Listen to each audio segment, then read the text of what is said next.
Menggunakan pesawat pribadi, bakal calon presiden atau baca pres Anies Baswedan mendarat di Bandara Depati Amir, Kota Pangkal Pinang pada Senin 22 Mei 2023 pagi.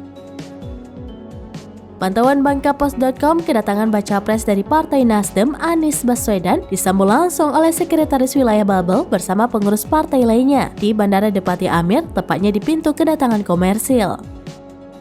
Terlihat dari luar bandara hingga ruang tunggu kedatangan bandara, pengurus partai bersiap-siap untuk menyambut kedatangan dari baca pres Partai Nasdem ini.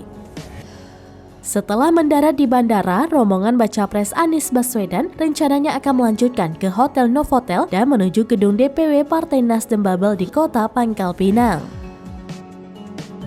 Diketahui sebelumnya, baca pres Anies Baswedan bersama Ketua Umum atau Ketum Partai Nasdem Surya Paloh akan bertemu dengan kader-kader partai di kantor DPW Babel sekaligus bertemu dengan masyarakat.